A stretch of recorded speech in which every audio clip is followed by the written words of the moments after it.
नमस्कार, आपके कार्यक्रम सीधा संवाद में आपका स्वागत है। मैं हूं सुधांशु रंजन और इस सप्ताह हमारे मेहमान हैं प्रसिद्ध गांधीवादी और पर्यावरणविद चंडी प्रसाद भट्ट, जिन्हें गांधी शांति सम्मान और रेमन मैग्सेसे सम्मान से नवाजा गया है।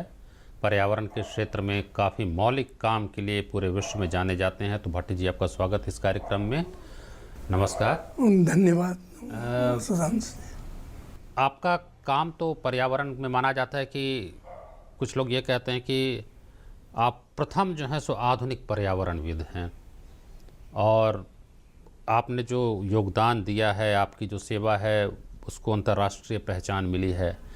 पर्यावरण के बारे में जागरूकता तो काफ़ी हो गई है, काफ़ी पर्यावरण की बात लोग करते हैं, प्रदूषण कम करने की बात करते हैं। अब ये इस पर एक राजनीति भी बहुत बढ़ गई है, और अब कुछ लोग ये भी मानने लगे हैं कि पर्यावरण के बारे में जितनी चेतना आ गई है कुछ ज़रूरत से ज़्यादा ही है। आपकी क्या प्रतिक्रिया है? असल में पर्यावरण के असंतुलन ने मनुष्य क्या पूरे प्राणी समुदाय का जीवन डामाडोल करके रख दिया है।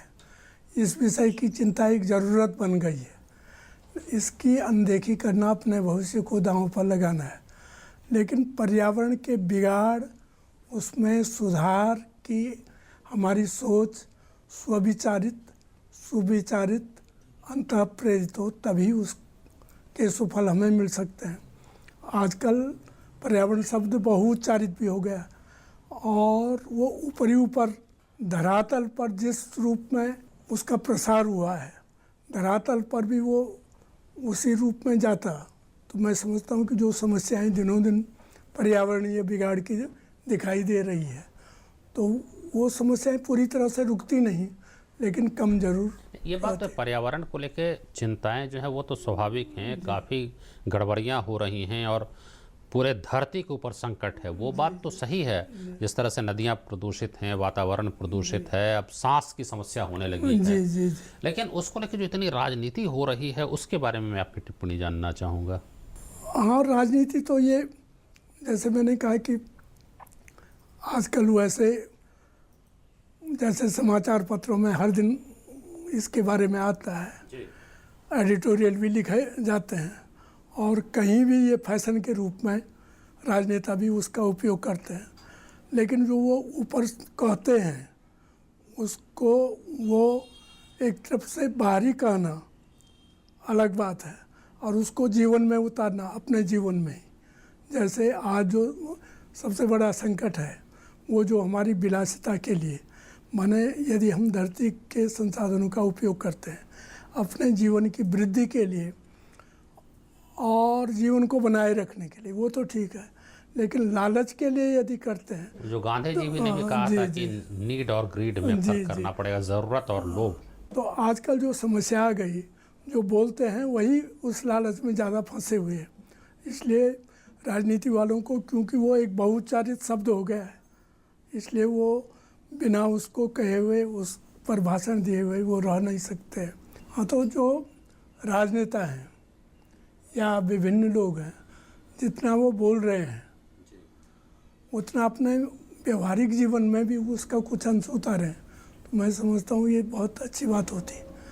लेकिन केवल बोले ही बोले और व्यवहारिक जीवन कुछ और ही है, तो वो एक तरफ से पर्यावरण के साथ साथ अपने को भी धोखा देने का हुआ है। क्योंकि आजकल पर्यावरणीय बिगाड़ का संबंध सीधे सीधे हमारे मनुष्य के अस्तित्व के साथ जुड़ा हुआ है, तो हम अपने लिए धोखा दे रहे हैं। जी। लेकिन बाकी जो पर्यावरण के क्षेत्र में काम करने वाले जो कार्यकर्ता, जो सोशल एक्टिविस्ट हैं, उनमें कितनी ईमानदारी है? वो मुख्य रूप से जो ग्रामीण लोग हैं, और मेरा जो अपना अनुभव है, चाहे देश के अलग अलग भागों में या उत्तराखंड में, जो महिलाएं हैं मुख्य रूप से उसके जो परिणाम भुगता है, तो वो तो ईमानदारी से, महिलाएं ज़्यादा ईमानदार ज़्यादा पुरुषों के मुकाबले। जी। वो अपने खेतों के बारे में, अपने पानी के बारे में, अपने स्वास्थ्य के बारे में, पर्यावरण के बिगाड़ से जूझ रही है, तो उसके सुधार के बारे में भी वो सोच रही है। और उनकी जो सोच है वो स्वविचारित है, माने अंतःप्रेरित, कोई बाहर के दबाव के कारण नहीं। तो ये बताएं कि आप जो कह रहे हैं कि महिलाएं जो हैं ज़्यादा ईमानदार हैं, ये तो आपके चिपको आंदोलन की रीढ़ ही महिलाएं रही हैं। जी जी जी। तो ये जो विचार कि जाके पेड़ से चिपक जाओ और हम पेड़ को काटने नहीं देंगे, गिरने नहीं देंगे, ये क्या आपका अपना मूल विचार था? ये कहाँ से आया जो महिलाएं इस तरह से चिपको असल में आंदोलन में हमारे यहाँ अग्रणी भूमिका में आ पर दो गई? प्रकार की घटनाएं हुई। जी एक तो जैसे 7वें दशक के शुरुआत में, माने 1970 के बाद, एक तो अलकनंदा है जो गंगा की मुख्य धारा है, जो बद्रीनाथ से आगे से निकलती है। उसमें 20 जुलाई 1970 में प्रलयंकारी बाढ़ आई, और बाढ़ आई तो हम लोग राहत के लिए गांव में गए। उस समय आज की तरह ये नहीं था कि जैसे आज कहीं पर भी डिजास्टर होता है तो सब लोग पहुंच जाते हैं। उस समय वो सुविधा वो नहीं सारी सुविधा थी नहीं, तो हम अपने सीमित साधन लेकर के गए। और उस समय ये हुआ कि जैसे अलकनंदा में जब बाढ़ आई तो बद्रीनाथ से 25 बसें आ रही थी, हेमकुंड और बद्रीनाथ से, वो भी बह गई थी। 25 बसें? 25 बसें, और उनमें कुछ यात्री तो बच गए लेकिन कुछ यात्री भी मारे गए। इसके अलावा लोगों के खेत मकान इत्यादि भी नष्ट हुए। और अलकनंदा आगे जा कर के जो देवप्रयाग से गंगा कहलाती है, तो वो हरिद्वार में अपर गंगा कैनाल निकाली गई है जो हर की पहाड़ी से आगे बहती है। तो उसमें इतनी सिल्ट आ गई थी, माने 300 किलोमीटर दूर से जो नदी बह करके आई, वो उस सिल्ट के कारण गंगा नहर हरिद्वार से पथरी तक 10 किलोमीटर तक 3 मीटर ऊंचाई तक सिल्ट से भर गई थी। 3 मीटर? 3 मीटर ऊंचाई तक। अच्छा। और गंगा कैनाल की जो चौड़ाई है कहीं पर 180 फीट है, कहीं पर 200 फीट। तो आप समझ सकते हैं कि लगभग 1 करोड़ घन फीट जो मिट्टी वहाँ से बह कर के आई, वो बह गई। एक तो ये हुआ। दूसरा, ऊपरी जलग्रहण क्षेत्र में लोगों के खेत मकान इत्यादि नष्ट हुए, और सारी सड़कें इत्यादि भी नष्ट हो गई थी। 6 मोटर पुल बह गए थे, 16 पैदल पुल।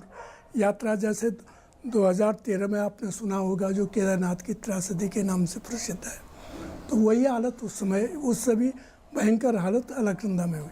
तो हम जब रिलीफ के राहत के लिए गांव-गांव में गए तो हमने कहा भाई पहले भी अलकनंदा तो पहले से भी बहती थी, बारिश पहले से भी आती थी, इसी बार क्यों आई? तो कुछ तो हमने प्रत्यक्ष देखा और लोगों ने भी कहा, हम उनके विचारों को जानना चाहते। तो लोगों ने कहा कि जहाँ जहाँ पेड़ काटे गए वहाँ बाढ़ की त्रासदी जो है, माने बारिश आई, विभीषिका इतनी भयंकर हुई। हाँ इतनी भयंकर हुई, लैंडस्लाइड हुआ, और उसके कारण तो एक बात ये मन में जम गई थी। और उसके बाद हमने क्या किया कि एक नोट बनाया जो वहाँ सुना पहली बार माना, और वो नोट हमने डॉक्टर KL राव थे, सिंचाई राज्य मंत्री केंद्र में, उनके पास दिया अगस्त में। ये तो 20 जुलाई की बात है जब हम यहाँ से गए।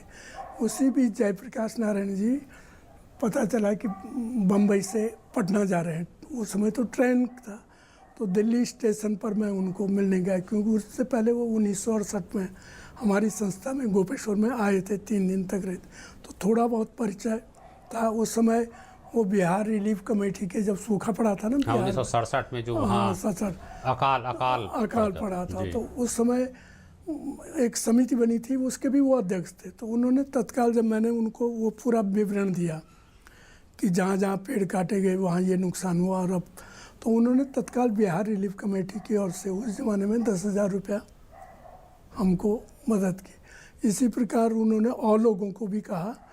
तो आज की तरह ये नहीं है कि साहब लाखों लोग या जो लोग होगा, तो हमने उसी को लेकर के टोकन के रूप में मदद की। कुछ अपनी संस्था की ओर से पहले ही हमने ये दशोली ग्राम स्वराज्य परिषद जो आपने ग्राम बनाया स्वराज्य था, मंडल से 5 बोरी राशन लेकर के 20-20 किलो अपने पीठ में लेकर के जगह जगह, ज़्यादा नहीं, माने किसी को 5 किलो 2 किलो, जिससे 2 दिन 3 दिन।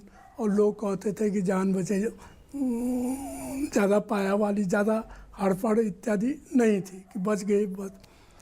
तो जो वो कारण हमने JP को भी लिख करके दिया था, डॉक्टर KL राव को, पहली बार कि जहाँ जहाँ पेड़ काटे गए वहाँ सॉइल इरोजन हुआ, भूस्खलन हुआ, और उसके कारण अलकनंदा रुकी और बाढ़ ने भयंकर रूप धारण। एक तो ये कारण था। दूसरा कारण इसी बीच ये हुआ कि जैसे लोगों के जंगलों के साथ जो परंपरागत संबंध थे, माने लोग जंगलों की भी रक्षा करते थे, जंगलों से अपनी न्यूनतम आवश्यकता के लिए जैसे हल नासी, बैल के कंधे का जुआ इत्यादि का उपयोग माने सावधानी पूर्वक करते थे। तो इधर क्या हुआ कि मोटर सड़कों का जाल बिछा और जिस लकड़ी का उपयोग गांव के लोग अपने लिए करते थे और गांव का, जंगल का, लोगों का जो अंतर संबंध था, माने प्रेम पूर्वक उसको बढ़ाना भी, उसको विनाश न करने वाली जो बात थी। तो इधर वन विभाग वालों ने क्या किया, उत्तर प्रदेश वन विभाग ने, कि उन्होंने एक, क्योंकि मोटर सड़कें पहुंच गई थी, तो जिस लकड़ी का लोग पहले जुआ बनाते थे या कृषि यंत्र बनाते थे, उसका बैडमिंटन, टेनिस और इस प्रकार के सामान के लिए तो बाहर के जैसे तो हल और जुए के लिए जो लकड़ी का इस्तेमाल होता था उससे बैडमिंटन के रैकेट और क्रिकेट कि बैट, ये इस लकड़ी का आप उपयोग मत कीजिए। अब लोगों ने परंपरागत से जो हल्की लकड़ी होगी जिससे बैल का कंधा छुएगा नहीं, तो जैसे एक लकड़ी अंगू है, चमखड़ी का है, इस प्रकार की लकड़ी है, मुलायम है वो और हल्की भी होती है। तो न जाने पीढ़ी दर पीढ़ी से इस प्रकार की लकड़ी का अलग अलग क्षेत्र के लोग अपना अपना उपयोग करते हैं। तो जब उन्होंने कहा कि साहब इसका उपयोग मत कीजिए अमुक लकड़ी का, तो लोगों की भावनाएं इससे उत्तेजित होने लगी कि हमको क्या पाठ। तो हमें भी बड़ी चिंता हुई कि यदि सरकार इस प्रकार का निर्देश देगी तो उससे जंगल के प्रति लोगों का जो प्रेम पूर्वक संबंध है, पारिवारिक संबंध, उससे विकट हो जाए। हाँ, मतलब सरकार का जितना प्रेम जंगल के लिए उससे ज्यादा तो वहाँ के रहने वाले जो स्थानीय निवासी हैं उनका ज्यादा लगाव है, उनका ज्यादा प्रेम है। उसके साथ उनको ये भी मालूम है, जैसे आप न केवल उत्तराखंड में बल्कि आदिवासी इलाकों में जगह जगह आप देखेंगे कि जंगल का, खेती का, जंगल का, लोगों का, माने हमारे यहाँ खेती के बाहर चौड़ी पत्ती के जंगल देखेंगे आप, तो लोगों में धारणा रहती है कि चौड़ी पत्ती के जंगल बारिश के पानी को जब्त कर लेते हैं, नीचे जो परंपरागत जल स्रोत हैं वो। तो लोगों ने कहा कि इस प्रकार से यदि जंगल के साथ वो संबंध, तो हमने सरकार को समझाने का प्रयास किया कि जो लोगों के परंपरागत संबंध हैं उसको आप खत्म मत कीजिए। आदिवासियों की यही शिकायत होती है मूल रूप से कि भाई हम तो जंगल से प्रेम करने वाले हैं, हम जंगल के दुश्मन तो हैं नहीं, इसलिए जंगल के को नष्ट करने के लिए हमें बदनाम किया जाए, ये उचित गलत है। जी हाँ। तो जब ये बात उनको समझाने का प्रयास किया तो वो माने नहीं, और अंत में जैसे एक जगह थी मंडल, इसी अप्रैल महीने की बात है, 1 अप्रैल को ही कि ये हुआ कि जंगल यदि पेड़ काटने वाले आएंगे तो किस प्रकार से हम जंगलों को बचाएंगे। वही जो आप कहें बैडमिंटन के रैकेट के लिए, क्रिकेट बैट के लिए जो पेड़ काटे जा रहे थे, तो वो रोकने के प्रयास में महिलाएं आगे आ गई। हाँ, नहीं, पहले तो ये हुआ कि कैसे रोके जी, क्योंकि एक्शन के तो बहुत तरीके हैं। जैसे आजकल आप ये समझ लीजिए कि कोई सत्याग्रह करता तो उसके लिए भी शब्द ढूंढते हैं। तो हमारे पास तो ये था कि ऐसा आंदोलन, क्योंकि हम गांधी विचार से जुड़े हुए थे कि जिसमें हिंसा न हो, और हिंसा प्रत्यक्ष उस रूप में वाणी में भी, क्योंकि यदि हम अंदर से हमारा भाव हिंसा का रहेगा तो वो कहीं ना कहीं प्रकट होगा, तो उससे आंदोलन भी दबेगा, जो मुख्य समस्या है उसका भी दमन होगा, हम लक्ष्य तक नहीं। तो इसलिए हमने एक तो ये सावधानी रखी कि मनसा वाचा कर्मणा आप जो है सो अहिंसक रहें, हिंसा वो न हो। तो हमने पूरे इलाके के लोगों को बिठाया, जैसे इसी 1 अप्रैल 1973 की बात है, और उनके सामने कहा कि भाई ये पेड़ काटने वाले आ गए हैं तो क्या होना चाहिए। तो लोगों ने अलग अलग सुझाव दिया अंत में, या कि चिपक जाओ पेड़ से। हाँ, तो अंत में हमने कहा भाई एक तरीका ये है कि हम पेड़ों पर अंगूठा मार देंगे, गढ़वाली शब्द है ना अंगूठा माने उसमें अगर किसी ने किया ऐसा तो उसके ऊपर कोई प्रहार नहीं हुआ सरकार की। हाँ, तो शुरुआत में ये कहा कि अंगूठा मार देंगे, तुम्हारी कुल्हाड़ी पर ताकत है। तो ये ज्ञापन हमने 1 तारीख को लिखा, और उत्तर प्रदेश तो कोई कुल्हाड़ी किसी के शरीर पे तो नहीं चली? नहीं, ऐसा नहीं हुआ। तो ये तो पहले मीटिंग में तय हुआ, और ये जो ज्ञापन है वो डीएम के माध्यम उत्तर प्रदेश, तो उन्होंने तत्काल मुझे 11 अप्रैल को वन मंत्री ने लखनऊ बातचीत के लिए बुलाया। वहाँ भी हमने अपनी बात समझाने का प्रयास किया, तो वो माने नहीं माने टरकाते रहते, हमको टालते रहे। और अंत में जैसे 24 अप्रैल को गोपेश्वर के पास एक मंडल का जंगल है, वहाँ ये ऐस इत्यादि के पेड़ काटे जा रहे थे। तो वहाँ जैसे ही वो पहुँचे तो लोग भी पहुँच गए और लोगों ने कहा कि हम पेड़ों को नहीं काटने देंगे, पेड़ों पर चिपक जाएंगे, तुम्हारी कुल्हाड़ी पर ताकत है तो पहले में हमारी पीठ पर मारो। तो वहाँ पर एक आलम सिंह बिष्ट जी वहीं के प्रधान थे, उनकी अध्यक्षता में, वो सर्वोदयिक कार्यकर्ता भी थे।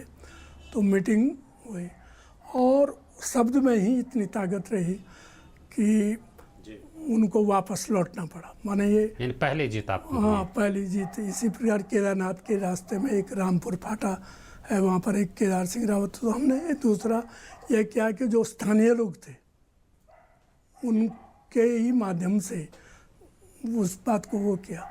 और तीसरी बार जो अलकनंदा घाटी है, जहाँ मैंने कहा 1977 में पढ़ा, तो वहाँ हजारों पेड़ कटने वाले थे।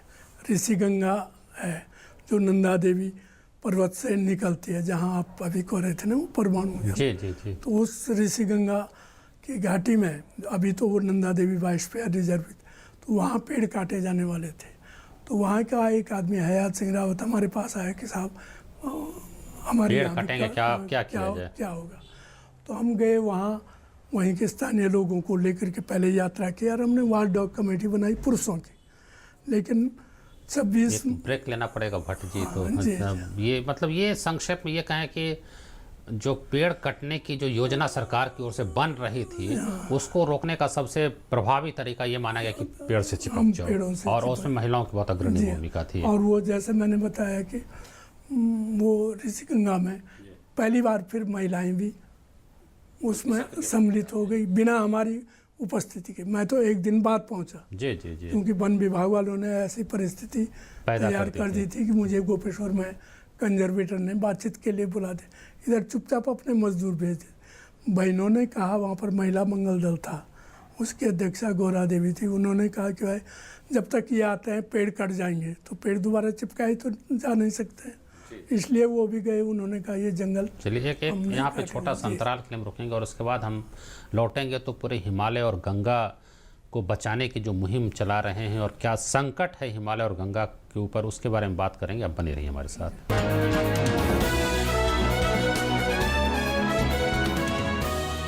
प्रधानमंत्री ग्राम सड़क योजना ने हम गांव वालों के लिए तरक्की के रास्ते खोल दिए। सड़क के गड्ढों की फोटो खींच रहे हो, कोई खास बात है क्या? अरे काका, मेरे मोबाइल फोन में मेरी सड़क ऐप है, जिससे प्रधानमंत्री ग्राम सड़क से जुड़ी कोई भी जानकारी सरकार तक भेजी जा सकती है। सड़क से जुड़े सुझाव या शिकायत पर सरकार वाजिब कार्यवाही करती है। प्रधानमंत्री ग्राम सड़क से जुड़ी कोई भी बात, मेरी सड़क एंड्रॉइड ऐप अब हर पल मेरे साथ। अरे वाह, हार तो बड़ा सुंदर है तुम्हारा। आर्टिफिशियल है क्या? आर्टिफिशियल? असली सोने का है। ढेरों डिजाइन्स में से चूज किया है मैंने। फिर तो BIS हॉलमार्क का निशान भी जरूर होगा। सिर्फ डिजाइन्स और चमक से नहीं, असली सोने का भरोसा होता है हॉलमार्क का निशान, क्योंकि सोना सिर्फ आभूषण नहीं है, ये है जिंदगी भर की पूंजी। जागो ग्राहक जागो।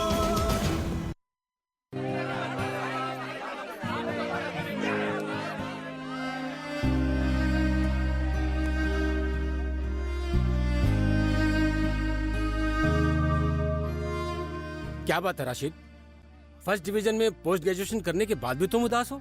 लेकिन सर वो सोच रहे होगे कि खर्चा कहाँ से आएगा। हाँ, चिंता मत करो, अब जिंदगी की दौड़ में तुम जैसे स्टूडेंट्स को पीछे मुड़कर देखने की कोई जरूरत नहीं होगी, क्योंकि अब तुम्हारे साथ है Maulana Azad national fellowship. Fellowship हमारे लिए सर? हाँ, तुम्हारे लिए और अल्पसंख्यक समुदाय के उन स्टूडेंट्स के लिए जिनकी सालाना पारिवारिक आय 2.5 लाख रुपए से कम है और जिन्होंने किसी भी सरकारी विश्वविद्यालय से जूनियर रिसर्च फेलोशिप या एमफिल के लिए आवेदन दिया है।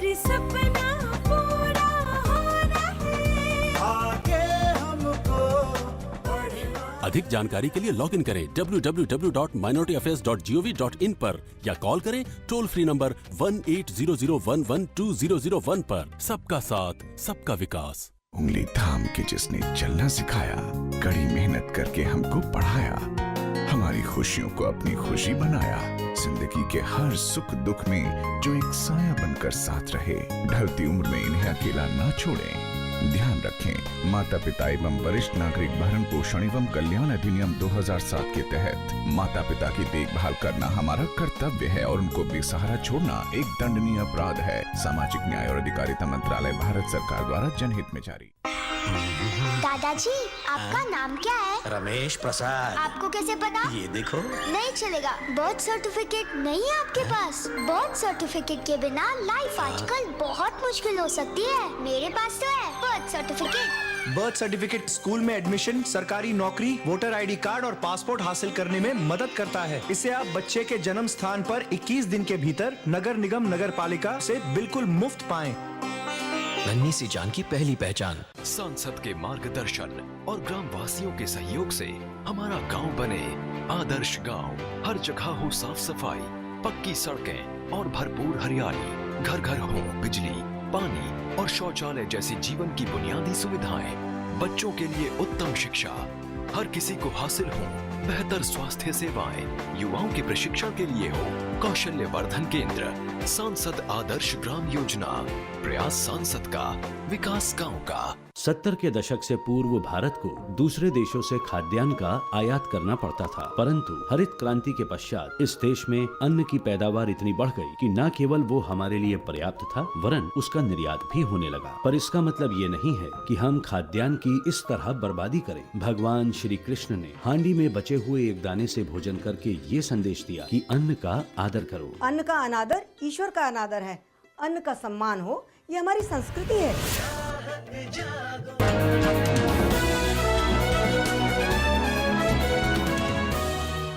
भट्ट जी, जैसा कि आप कह रहे थे कि किस तरह से जन भागीदारी से आपने इतना बड़ा आंदोलन किया, अभी बहुत बड़ा संकट हिमालय पे है, गंगा के ऊपर है, आप पूरा अभियान चला रहे हैं।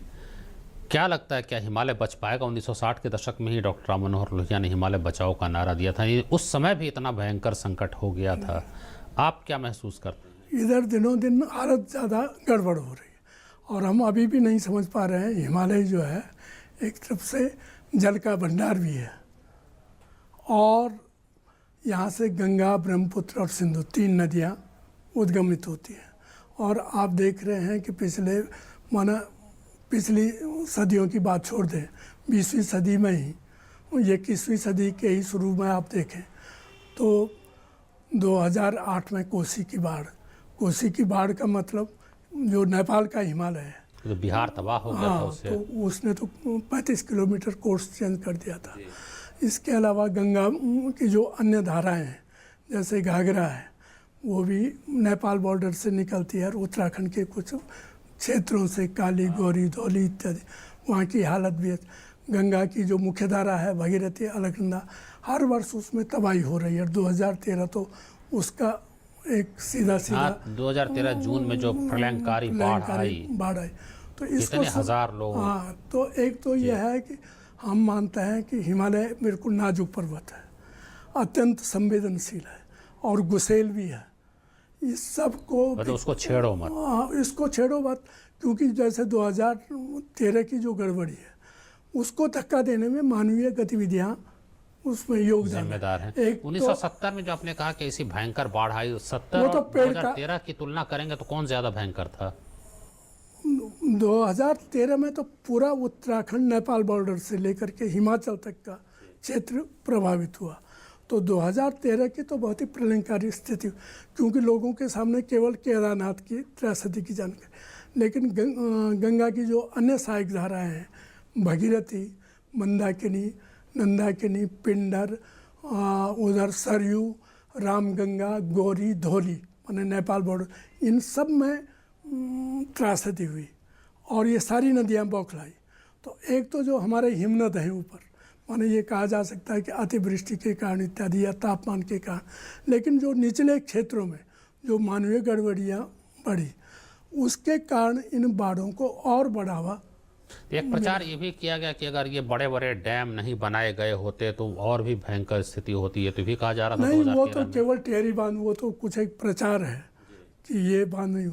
हम कहते हैं कि वहाँ तो कोई बांध, वहाँ तो प्रोजेक्ट था रन ऑफ द रिवर वाला, उसका जो मलबा था, माने ऊपर से बाढ़ आई, उस मलबे के बहने से और भयंकरी रूप धारण किया हमारी मंदाकिनी, नैन और अलकनंदा ने, जैसे श्रीनगर गढ़वाल में मंदाकिनी घाटी पूरी तरह से वो हुई, तो उसका एक कारण ये क्योंकि जहाँ वो लेक टूटी, जैसे गांधी सरोवर कहते हैं केदारनाथ, उसमें तो केवल 8-9 लाख घन मीटर पानी रहा होगा, तो उतने पानी से इतना नुकसान कभी, लेकिन नीचे उसी में जो अन्य प्रोजेक्ट बने थे उनका मलबा भी बहा। और इसी प्रकार बद्रीनाथ के पास विष्णुप्रयाग परियोजना, इसके बारे में मैंने 1982 में भारत इंदिरा जी को लिखा था और उनके हस्तक्षेप के कारण वो परियोजना रुक गई थी, लेकिन 2000 के करीब फिर से वो परियोजना प्राइवेट को दे दी गई। और जो हमने उस समय लिखा था वही स्थिति हुई कि हमने कहा था कि अमुक अमुक यहाँ के लक्षण ऐसे हैं कि यहाँ आप वो करेंगे तो ये नदियाँ और बौखलाएंगी, तो उन्हीं स्थानों को फिर से वो हुआ। आपने उस समय जब आपको गांधी शांति पुरस्कार मिला था तो आपने कहा था कि गांधीवाद में हर चीज़ का समाधान है, तो आप पर्यावरण का भी समाधान देखते हैं कि गांधी के दर्शन में। हाँ, तो उसमें एक तो उपभोग की जो बात होता है ना कि हम लालच के वजह को कम करें, अपनी जरूरत कम रखें। दूसरा, धरती से हम जितना लेते हैं उससे अधिक हमको देना भी चाहिए। देना माने उसकी हरियाली, उसके जो खनिज इत्यादि है उसका संरक्षण भी करना चाहिए। तो इसीलिए हम कहते हैं कि लोक कार्यक्रम, लोक आधारित वो होना चाहिए। जैसे ये नदी अभी तो जो विश्व तापमान की बात है और जलवायु परिवर्तन की बात है, तो ये इसमें माना जलवायु कुछ और कारक हो सकते हैं, लेकिन जैसे कहा जाता है कि यदि हरियाली रहेगी तो वो तो एक तो बारिश के पानी को जो मारक क्षमता है उसको भी कम कर। भट्ट जी, मैंने पढ़ा कि आप काफ़ी छोटे थे और जयप्रकाश नारायण का एक भाषण सुन के बहुत प्रभावित हुए और उसी के बाद सर्वोदय से और पर्यावरण संरक्षण का पूरा बीड़ा आपने उठा लिया। हाँ जी, हाँ, जयप्रकाश जी से 1956 में पीपल कोटी में जब उनके दर्शन हुए, उनका व्याख्यान सुना, तो उससे हम लोग प्रभावित हुए कि हमको भी समाज के लिए, अपने गाँव के लिए, और क्योंकि वो सीमा क्षेत्र भी था वहाँ कुछ न कुछ काम गांधी विचार के आधार पर करना चाहिए। 1968 में जयप्रकाश जी हमारे गांव गोपेश्वर में आए, 3 दिन तक रहे और उस समय उन्होंने हमारे जो कार्यकर्ताओं की टीम थी और इसी प्रकार टेहरी के बिमला बाबूना थी, उनके बारे में हमारी टीम को और उनको के बारे में कहा कि मुझे इनको देख करके, माने मेरा नाम ले करके बिमला बाबू, कि मुझे 1920 की याद आ रही है। तो उनको उसी समय वहाँ के टीम और कार्यकर्ताओं के बारे में, चिपको आंदोलन तो बाद की बात है, इसी प्रकार हमने शराबबंदी आंदोलन भी चलाया था, कई आंदोलन, वो जो भी गड़बड़ वाले कार्यक्रम थे, पर सबके पीछे गांधी विचार और अहिंसक तरीके से इन आंदोलनों को आगे बढ़ाया और वो इसी प्रकार के महापुरुषों का आशीर्वाद या उनके संग के कारण हम इसको अंत तक चला पाए।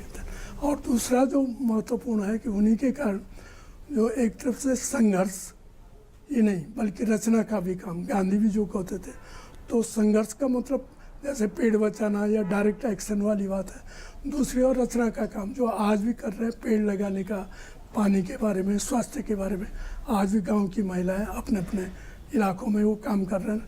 वो इको डेवलपमेंट कैंप के नाम से प्रचलित है, उसमें आज भी गांधी विचारों का प्रचार और अहिंसक तरीके के बारे में, क्योंकि पेड़ लगाना माने वो भी एक अहिंसक तरीका है, तो ये काम आज भी चलता रहता है। भट्ट जी, बहुत धन्यवाद आपका, आपने काफ़ी महत्वपूर्ण जानकारी दी। तो ये थे चंडी प्रसाद भट्ट जी, पर्यावरण के बारे में, महात्मा गांधी और जयप्रकाश नारायण के बारे में जिनसे व्यक्तिगत इनके संबंध रहे। आपने ये कार्यक्रम देखा, बहुत धन्यवाद। अब बने रहिए डीडी न्यूज़ के साथ।